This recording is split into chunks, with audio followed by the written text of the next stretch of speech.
Yo mga idol, testing tayo ng ating micro pressure cooker mga idol. Yan. Ito po yung ating small setup. Yan po, naka 3000 Pay to inverter tayo. 3000 watts, 12 volts mga idol. Yung consume nito mga idol, yan, 982 watts mga idol. Mini pressure cooker. Yan. Galit na galit na oh. Ito mga idol, yan, napaka-aesthetic ng design yan mga idol oh. Yayamanin cookware. So, yan. 4 liters to mga idol yung laman niya. Pwede kayong magpakulo ng sinigang. I mean baboy, magsisinigang kayo. Pwede kayong mag-adobo ng manok, pagpalambot kayo. Since micro pressure cooker na siya mga idol, parang yun yung normal na pressure cooker, meron siyang ganito.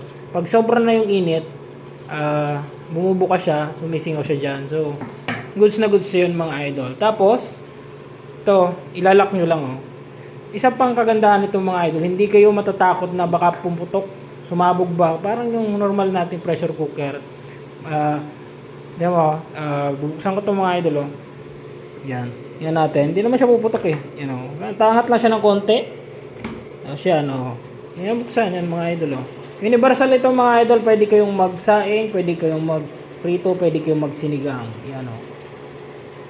Ang laki pati mga idol ng kanyang pot. So, unleashable kayo dito mga idol.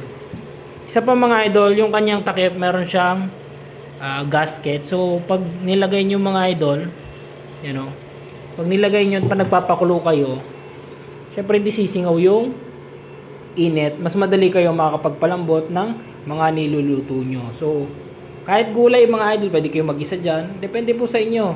Multi-cooker yan mga idol. Bahala kayo kung anong lulutuin nyo. 1000 watts yan. Yan po yung konsumo sa ating small setup. 982 81 watts. So, yan. Meron siyang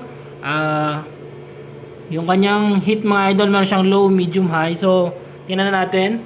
Yan yung high mga idol. Dito tayo sa low. Yung low niya umabot ng nag 600 kanina pero bumalik lang din. Tapos, ito. Yan. Yan po mga idol yung kanyang low.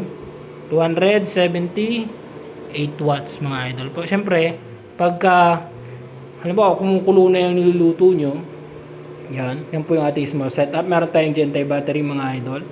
Siyempre, pag kumukulo na yung sabaw nyo sa sinigang, kaya sa ano pa mang niluluto nyo na may sabaw, siyempre, bababaan nyo naman yan mga idol. Yan o. 278 yung kanyang low. Yan. Tapos, yan. Goods na goods yan mga idol. Tapos, lalak nyo lang pag gusto nyo magpalambot. Yan. Oh. Napaka-aesthetic, napaka-solid mga idol. Oh, 'di ba? Nakasaksak pa yan sa ating small setup kaya makakapagtipid pa kayo sa kuryente. So, bali yun lang mga idol. Kung nakatulong, pa-like and share at pa-subscribe sa aking channel. Thank you very much.